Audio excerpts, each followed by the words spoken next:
Hi guys, and welcome back to episode 7, wherever that time has gone, of MILFs Unfiltered. How good does it feel that the kids are back at school? Oh, it is like actual heaven. I love the fact that I can sit at the table and my child is not on my knee. Oh. And I'm like, I love you dearly, babe, but personal space. And then she like comes and like she's like, oh, mummy. And I'm like, get off me. But we all know that my kids just don't understand the concept of personal space. But as lovely as Christmas and New Year were, you're just ready, aren't you? Yeah. Ready to get back into a routine and for them to just fuck off.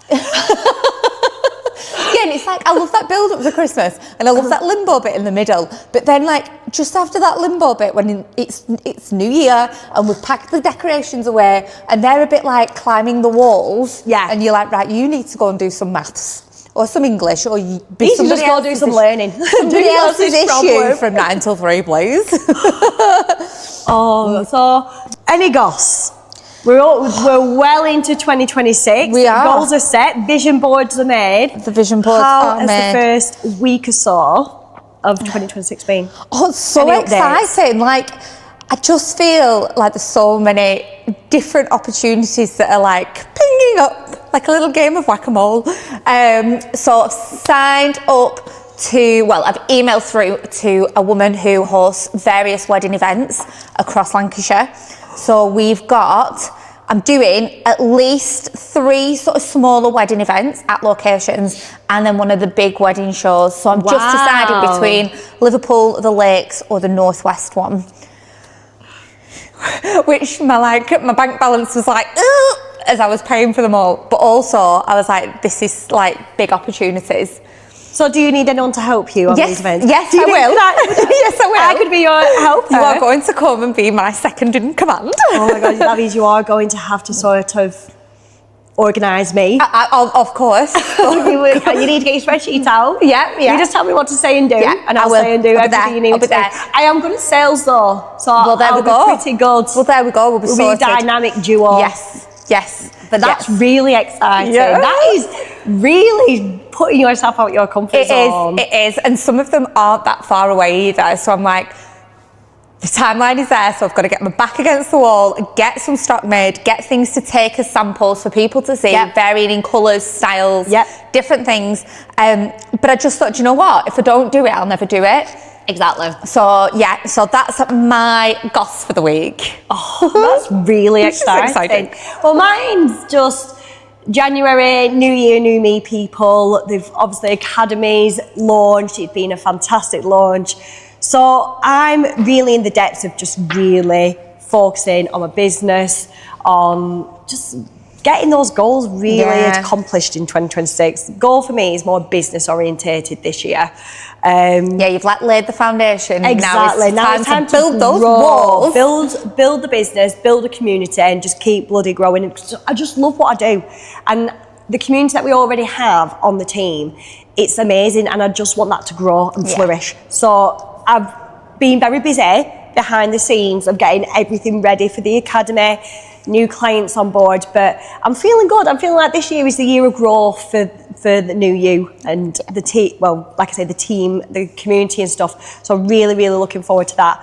But oh my God, I've come to the realisation I'm getting old. I'm getting old. Realising this really not. I'm like Peter fucking Pan. I will never grow up. But I don't know if I should say. I feel like this is a bit of the what the fuck. But I found a grey hair. Just the one? Yeah, but it wasn't on my head. And I've So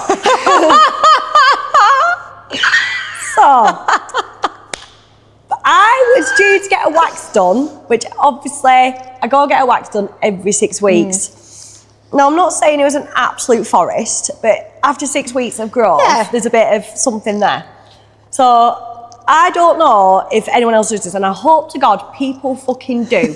When you go for getting a wax, I make sure that it's squeaky fucking clean down there. Yes. I'm not one of these people that goes after the gym. Absolutely not. Or been working all day with the sweaty flaps and then go and get the wax done. That is just disrespectful in my eyes. It is, because nobody needs sweaty fish. No.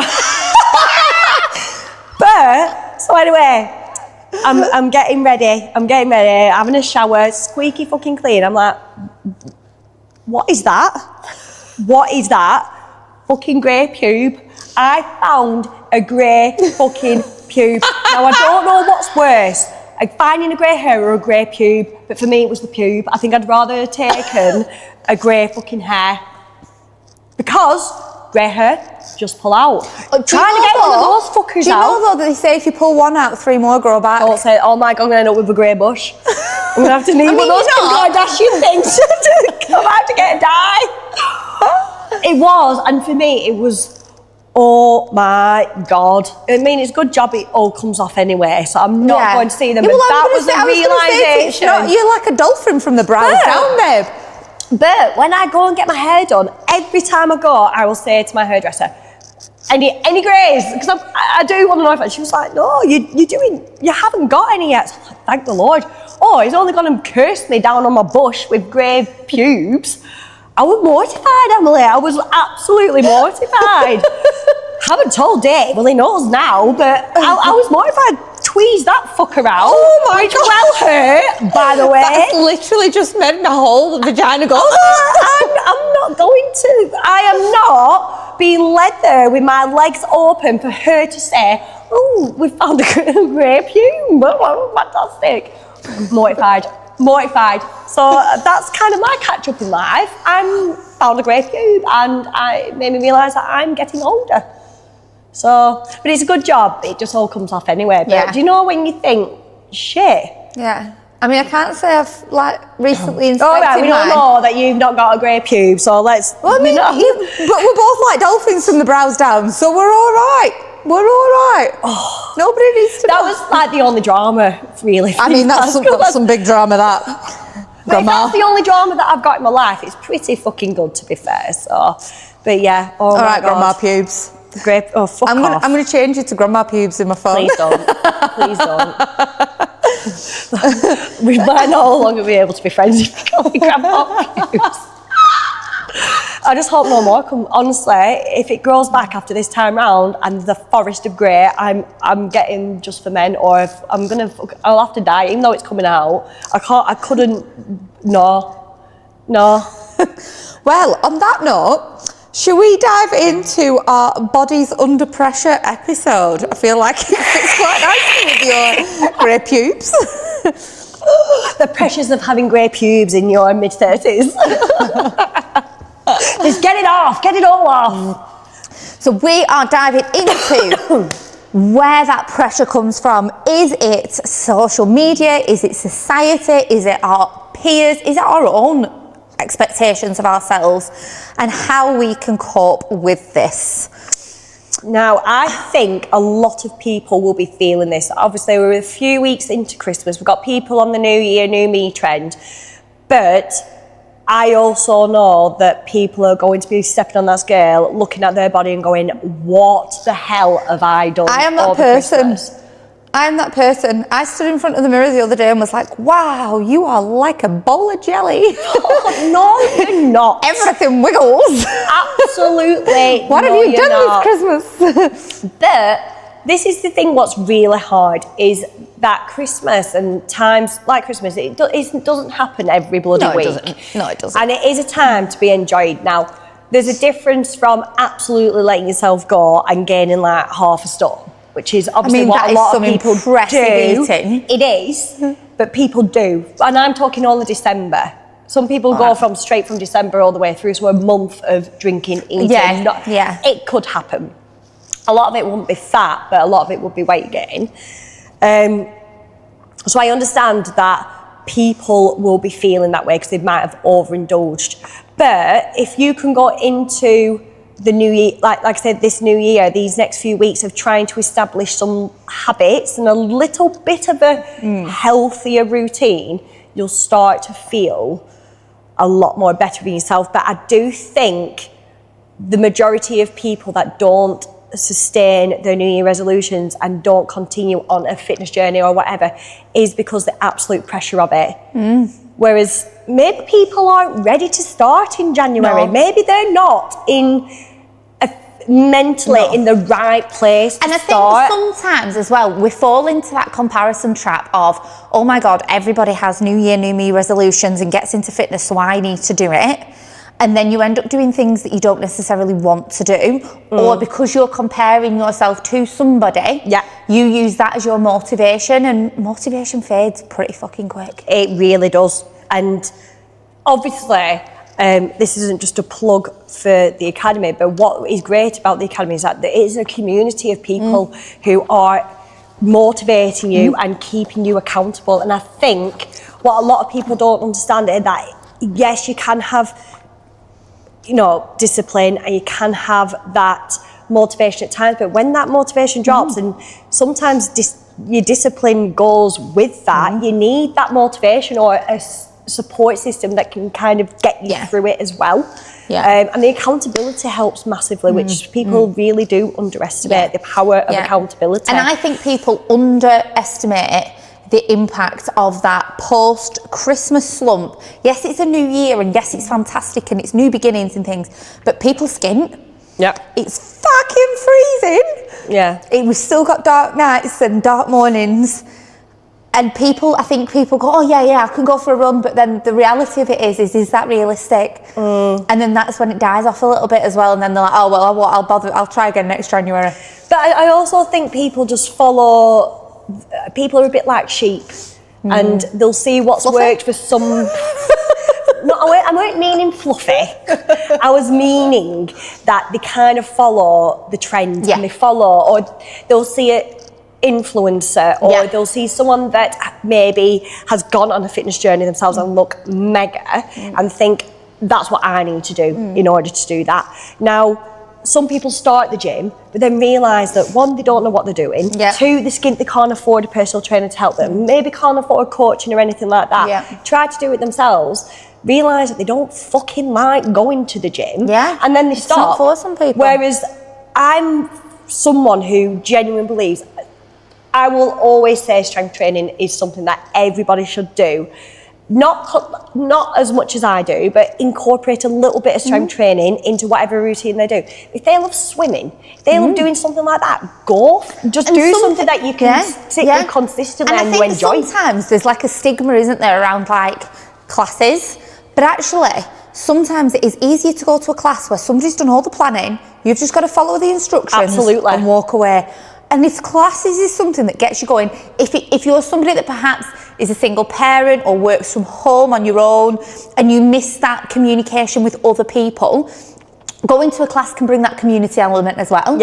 And therefore you can kind of bolster each other up and pick each other up, which is again another really good way to help. And it's community aspect. It's building that community and again that accountability, which I think everyone, especially if you are someone starting currently, it's definitely something that I would definitely look into before. Maybe that step before the gym, getting used to being with a personal trainer and learning how to do it. Exactly. I think that would be a really good starting point for people. So we've recently been talking, because you've not that long ago put up your sort of story of your body, and we've been talking quite a bit recently, haven't we, about sort of your body, where you were at and where your body pressure story is. And when I look back, it was fucking toxic, man. And I mean, I didn't know you back then, but I look at pictures and I'm like, wow, you look ill. Exactly. And I would say the body pressure from me it was demons that I was fighting with myself, definitely, but it was also that pressure of snap back after having your second. That was the pressure for me. That, because I did gain a lot of weight with Lucas, as we all know, the pork pies. That's all I ate. And I did gain 3.5 stone, borderline nearly 4. So I gained a hell of a lot of weight. So for me, I hated looking at myself, fell into I wouldn't say I was in deep postnatal depression, but there were definitely, definitely dark place, and definitely certain behaviours that would probably put me in the category as borderline postnatal. So for me, I got obsessed with trying to be the smallest version of myself. I wanted people to look at me and be like, oh, you look amazing. 2 kids, no way. And when I look at my Instagram page and when I first started, for me it was intermittent fasting. That became an obsession. Yeah. Now, as most people will know, I have got a very addictive personality. I only need to do something and I am addicted to it. It's a good job you don't take crack in it, really. Absolutely. So, obviously, intermittent fasting, well, shopping. I'm addicted to shopping. I was addicted to intermittent fasting. That literally became a fixation, an obsession. Gym. Just, honestly, scratch cards. Scratch cards, yeah. I have got a very, very addictive personality. Thank God I don't get into gambling because I would be broke. I would be your typical. I've got such an addictive personality. So with the intermittent fasting, I started to get results, obviously, because I was fucking starving myself to the point where 12 o'clock would hit and I would be pretty much what I was eating was really healthy. I was exercising at home. I was basically in a really low calorie deficit because as soon as 8 o'clock would hit, nothing, water, that was it. So I drank a lot of water, I moved a lot and I hardly ate. Now, I dropped a lot of weight and at the time I were getting people going, oh my God, you look fantastic, let me know. And I really, really pushed intermittent fasting. If you really scroll back at the very beginning of my page, you'll see it all. But it was only when I posted up a post a week or 2 ago of my journey in the gym and I thought, oh my God, I look ill. Yeah. And at the time, I thought that I looked mega.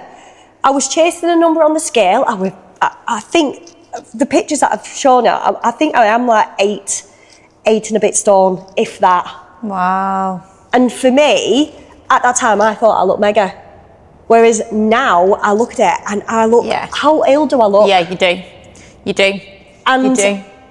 What scares me at the moment with this body pressure is, at the time, I thought that looked really well. I looked amazing. And now I look at it and I look fucking ill. I look like I've got an eating disorder. And what is scaring me at the moment is that skinny is slowly starting to make a comeback in a trend. It is. And I'm We're seeing moving away from health to away from health and strength and looking strong. And the quick fixes now are coming in. And I'm feeling like skinny is making a comeback. I mean, what we used to be brought up to. Did you ever used to watch America's Next Top Model and things like that? Yeah. The things they used to say to those girls when they were beautiful. When they had amazing like, bodies. lose another 2 They had a few curves, and when I'm talking curves, I'm not even talking about. No, it was just they were just they were literally beautiful. Had a few natural curves.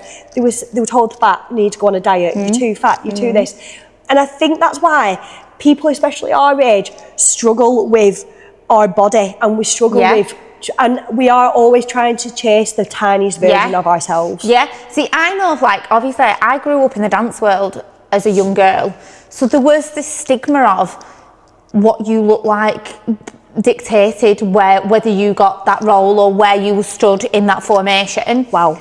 And obviously, I was a bigger girl when I was little, when I was younger. And then I put on quite a bit of weight. And then I got horrifically bullied for it at school. And then I ended up unholily thin, oh my Lord, it was awful. So I did struggle for a long time because there was an expectation of when I went to uni in London and I was still dancing, it was you need to go and lose that weight. You need to be this, you need to look like that. You should be training for 3 hours in the gym outside of a full day in the dance studio. So I've always had that mentality for a long time. And it took me a long time to break that, to go, actually, I want to be strong, not skinny. Yeah. I want to be strong. I'd like to be toned and I'd like to lose some weight, but I'd like to be strong because I grew up in that world, like you said, but it was then reinforced by things like Britain's Next Top Model and Bridget Jones. Yeah. Bridget Jones. She was only a size 10, Yeah. Bridget Jones. And you look at her on there, she just looks like a healthy, everyday woman. Yeah. But in the movie, Renee Zellweger, who played her, was seen as overweight. And she was a size 10, 12, which is just your average size woman. Yeah, absolutely. Absolutely. It's like Marilyn Monroe was deemed to be utterly beautiful. She was a size 14 to 16. Oh, she'd have been seen as fat though. Nowadays, she'd be seen as fat or plump. Absolutely. And that's why the whole body pressure, and I think people are feeling pressured and how their body looks, and they feel they need to lose it as quickly as possible. Yeah. And I think that's why, dare I say it, the Manjaro and the skinny jab has become so popular. Because there's a lot of this, which social media does not help at all. Social media plays such a massive part in everything. And from the era that we grew up in, where we chased skinny, I mean, I don't know about you, I always chased the thigh gap. Yeah. Did you not? Because I used to hate how my legs used to touch when I walked. And that wasn't meaning I was overweight, it was just the way my natural legs were, but I was obsessed with thigh gap, had to have a thigh gap.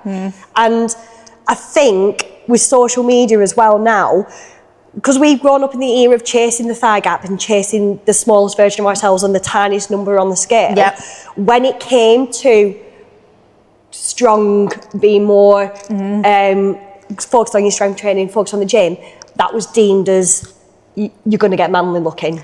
Oh God. You'll be bulky. Yeah. You won't look feminine. Don't go and lift those weights, because now you'll look like the Hulk. Exactly. Which I don't think so, darling. But don't get me wrong. When I started the gym, when I started doing weights at home, and then David said, I think you're at that next level to go to the gym, which then obviously seriously addicted to it, make a living out of it now. So it's all Dave's fault, really. Yeah. But for me, I did have that mindset of, I don't want to look like a man.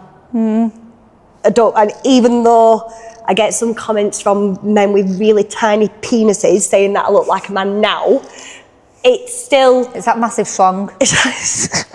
Silly folks. It is like a massive schlong. Tucked in the socks. Tuck it up and back. But I do genuinely think that we are just so... What's the word I'm looking for? Because of how we've been brought up in society of diet culture, that toxic diet culture that we brought up in, I think it's just kind of messed up with it's like we're deluded in what actually is healthy and what feminine actually is. And I think that brings us on to like that conversation of that skinny idea is creeping back in, the need to be skinny, but yet the gender expectations are flipping slightly, because dad bods are all the rage, and yet skinny's slipping back in to being all the rage. Again, it's like men can do what the fuck they want. Yeah. Why is it like, if men want to rock a gut and a dad bod, they're deemed as, oh, it's a trend and they're sexy. If a woman packs on a couple of pounds, you fat bitch. That is exactly, you fat bitch. You fat cow, sort yourself out, get to the gym. Oh, she's let herself go, hasn't she? Yeah. Have you seen her from down the road let herself go? Yeah. Not looking good, is she? Oh, she's had a few too many pies. Look at the state of her. She's well let herself go. But if a man does that, oh, he's got a sexy dad bod. Let him do him. But that's what... But that's why I still think men still seem to have this control and power and what they think a woman should... See, I'm getting angry. And what they seem to think a woman should look like. And, don't they like to pass judgment and comment, which yes, I know myself. They love it. And, you know, I know a lot of girls in social media who, promote body positivity. They go to the gym and they might be a little bit curvy than usual, but the amount of slate that they get for promoting self-love and loving the skin that they're in, and yes, they go to the gym, but they still have like the rolls, they still have curves. The amount of men, and it is always men. Yeah, it is. Always. who comment and say, can't believe you're promoting obesity, put your gut away, and I'm like, who gives you the right? Excuse me, who gave you permission to speak?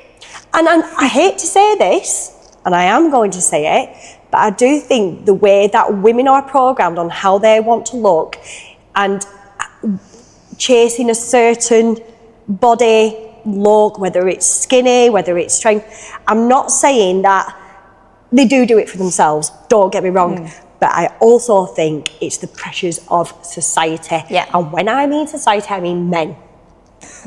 I do. She means men. And I'm not saying that women do things for men, but I do think because there is a pressure in society of what looks good, I do think, not all women, but I think majority of women do it for themselves, but they also do it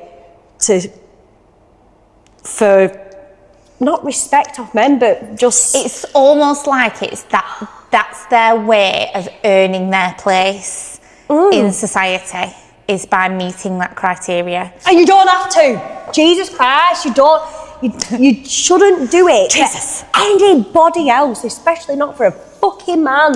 Men. Just, honestly. And I do think it's because... Just do with me. Stay single.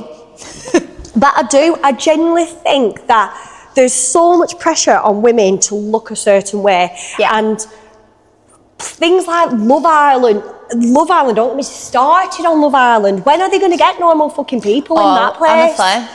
Honestly, it drives me insane. Because that, not only for women our age who are seeing these beautiful goddesses, which, don't get me wrong, are beautiful, but let's be honest, they've had major work done. They are setting standards for women that are just unachievable and unrealistic, especially the younger generation, like our girls. They're going to see these girls going on things and think, that is what I have to look like. Do you know what's really interesting? So obviously my journey last year was significant in terms of my weight loss. And even my little girl, I mean, my mum goes mental at her for this. But Nance will turn around and go, yeah, but mummy, you used to have a big bum, but now it's just flat. Yeah, but mummy, your boobs used to be good, but now they're just saggy. And my mum goes mental. Because she'll say, Nancy, that's not okay to say to your mummy. Like, I absolutely agree. Flat ass and saggy boobs, that's my life. But the boob job is coming. And the glute day will be 4 days a week for the next 12 months. I've got a post where I wear a pancake, babe, so it will happen. But David's exactly the same, and not what telling me. I mean, Eva says to me all the time, "You've got tiny boobs, Mum," or she'll say, "Mummy, well, when will I get boobs?" And I do joke and go, "What do you mean?" And she'll go, "Well, when am I going to get boobs?" And I'll go, "Well, I'm still waiting for mine, so I'm 37 years deep, babe," jokingly. And then she'll go, "Oh, well, I hope I don't get your boobs." And David, on a number of times, has said, shouted at her and said, "Don't say that. Please do stop saying this about your mummy," because even though I'm not bothered. I'm really not. I've lived with it for pretty much my adult life. What someone can say, a man on a comment can say, "Oh, small tits." Mate, you're not telling me nothing I don't already know. Good observation. You're telling me something that I don't already know, mate. Would I say I would change, mate? Absolutely. Boob job is going to be happening 100%. But Dave is so supportive on the fact that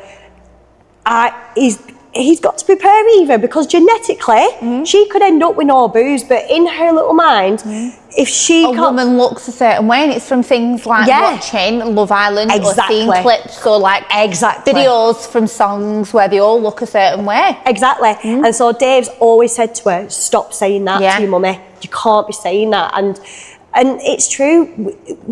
We've got to kind of prepare our children of what is normal and what is literally just unrealistic. And that's what really bugs me about, I think, social media and TV programs nowadays are just really setting unrealistic standards. Now, I am not saying that you shouldn't get Botox, you shouldn't get lip filler, and you shouldn't get... really, because your bestie's sat here rocking the Botox on the filler. Hey, I'm starting my Botox journey. I've said this. I'm starting it. I've decided this year is the year where I need to embrace it. But I'm not saying that you shouldn't do that, and I am not saying to anyone that you shouldn't do something for yourself that makes you feel better. For instance, I know I would feel better with a boob job. I know I'd feel better with maybe having a bit of Botox and things like that. And I'm not saying that you shouldn't, because people do that for themselves, to make themselves feel confident and to feel better in the skin that they're in. But what does annoy me is how people do it to kind of fall into the same, because of pressures of society. Yeah, they do it because they feel you should do it. You should only do it if you want to, not feeling like you have to keep up with. I mean, let's be honest, the lips trend. Now, I know you have a slight bit, but there's a difference from having a slight enhancement to seeing like 18, no, but I'm seeing like 19, 20-year-olds where they are full blown, massive. And that was a trend, and that wasn't to make them feel good. And that was because of the pressure, body pressure of Love Island. They've all got these big lips, they've all got this, I need to get that. With Love Island, there are a few women that used to be on Love Island that have since come off and have had the filler, like removed, the lips reversed, had the filler removed, had the boobs changed so they've got smaller implants so that they're more natural looking. And I think that's a good thing, and we need more of that showing as well, that actually it can go the other way, because I think they need, children especially, need to realise, and women, that actually we don't need to do it just to get into a show because they wanted their 5 minutes of fame and then to regret it. Yeah, absolutely. I mean, like with my Botox journey, like I wanted the Botox because I used to have like 4 quite deep lines across my forehead. To the point of, by the end of the day, like my makeup used to be sat in them. It was a little bit like the Grand Canyon across my head. So I decided that I was having that done, but it wasn't for anybody else. It was because I was really conscious of that. And I have it done once every 4 months. It's just there. And it helps me massively. It's made a massive, massive difference because I was conscious of that for such a long time. And that's different. If you're going to have it done because it's something that you want doing and you're conscious of, then yes, go for it, but be really mindful of taking it too far and going from looking natural to looking fake. A little bit like you were saying with your body image. Back in the day when you were chasing that intermittent fasting, chasing that number on the scale, you didn't realise how unwell you looked until you've looked back now all these years later. You don't see it when you're deep in it, and I think that's where you need decent people around you to go, actually, pack it in. Like when I went for my lips doing not long before Christmas, my mum turned around to me and said, can you do half the amount you normally do, because you're going to look like a fish. And I was like, okay, thanks, Mum. And I just think women especially just need to take the pressure off. Take it off and try not to do ridiculous things just in order to fit what society deems to be how women should look. And just it just annoys me because I think a lot of the pressure does come from society, and men are really, and as much as women will be listening to this thinking, I don't do things for men, I don't, but deep down, deep down, because of things that are put into the press and things that men say and things that men do, and maybe when you go out and the reaction that some women get from men, which they might think they want that. I don't know, I just feel like a lot of it is just to please society and pressures. We've gone a little bit backwards way in terms of sort of growth and where women were at versus where women are at now.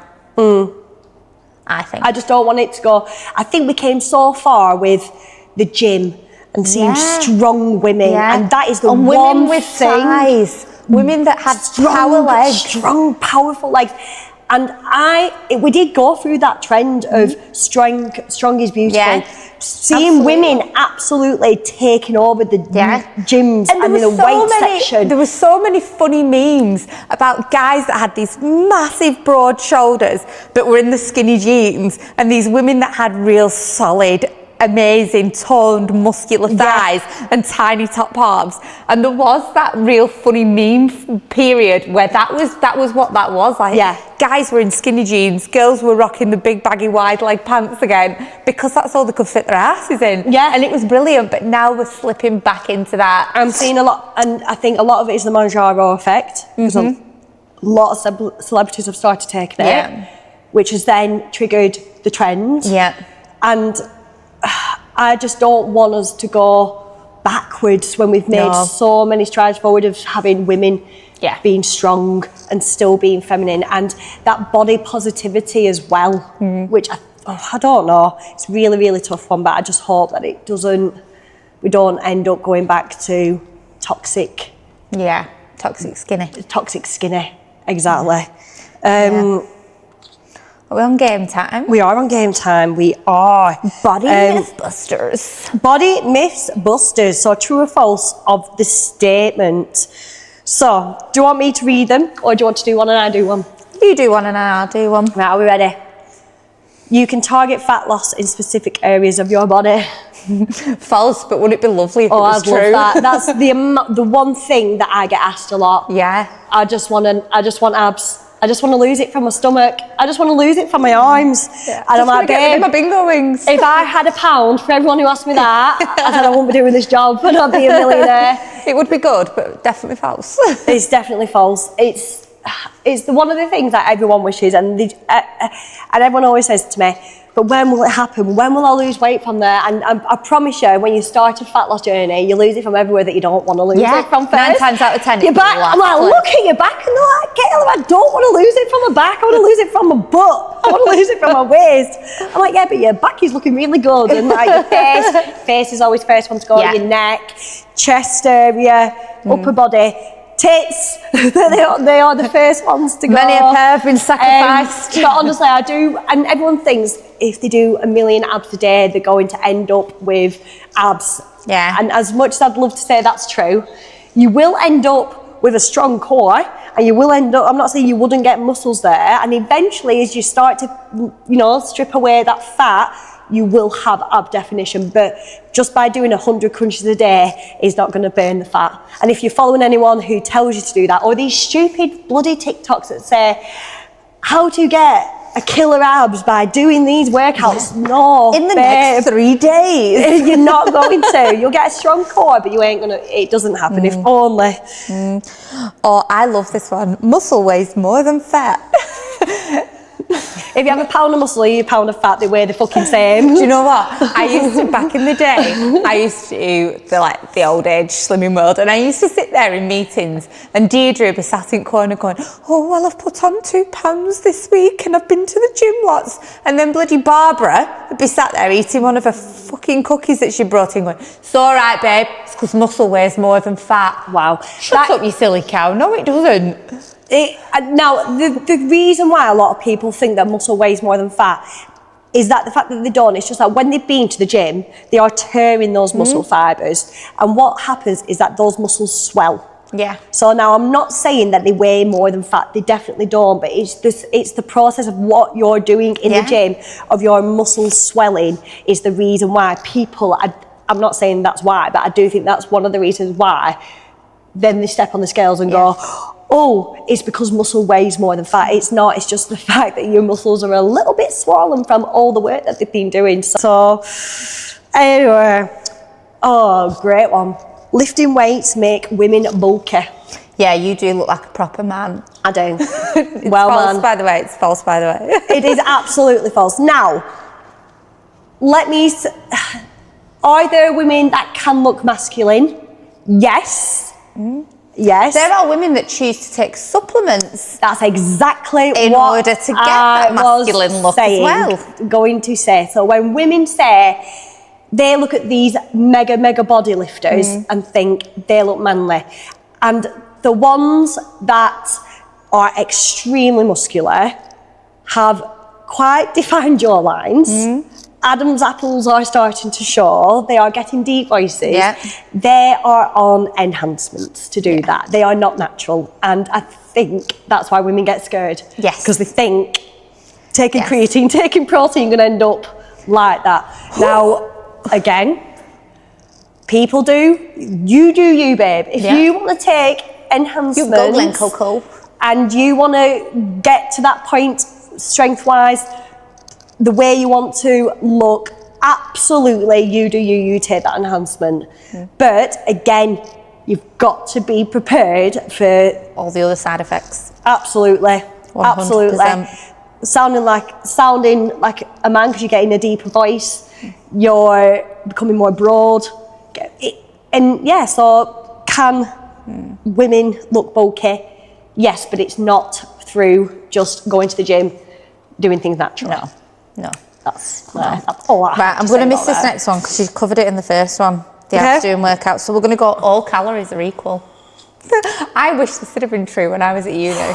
Because when Slimming World tells me that pasta's free and I can just have a massive, as much as I want of it, when I used to do Slimming World back at You like can't have 20. an avocado. An avocado will cost you all your points, but you can have a bag full of pasta and it's zero cents. Yeah, but do you know what blew my mind the most? Is you could physically eat a banana, but if I put it on a piece of toast and mush that fucker up, it's now 4,000 sins and you can't eat for the rest of the day. You have to deep throat it. Well, when I put that banana in my gob, not that I like bananas because You just deep throat it. Deep throat it's mushy. But when you put the banana in your gob, you chew it up anyway to swallow it. So all I've done is done the chewing process, but put it on a piece of toast. Oh. How does that work, Sandra? How does this work, Sandra? Who's still not achieved her goal weight and is still trying to advise people on. See, do you know what? Again, there's people who go Slimming World and it works. But my question is, they do lose the weight and then they go off, start eating normally, and they're back at Slimming World. Now, for me, something that works is something that you don't have to continue going back to. Yeah. And you'll be getting it. Everyone will have got them. Those fucking Slimming World leaflets are already through the door. Through the door for January. Now, ask yourself this. If this is your 5th time of going to Slimming World and seeing Sandra and Barbara weighing you every week, ask yourself this: is it working or has it worked? Body positivity means loving your body all of the time. I wish it did, but it's absolutely false. I just think some days I think, yeah, I look all right today, and other days I'm like, whoa, do you know what fucks up body positivity? Is body dysmorphia is a fucker, and that comes out of nowhere. That little twat just appears out of nowhere. Body dysmorphia, honestly, is the one thing where it really comes out of nowhere and it has you questioning absolutely fucking everything. I can be in the gym and some days I think I look really good, I've really grown my shoulders, I'm looking good, and then some days I go and I'm just like, ugh. And this is the problem. Can we have that one more time for the people in the back? You just feel like crap. And I genuinely think, again, it's the pressures. I always feel, and this is something that I found being into the gym, you're always wanting more.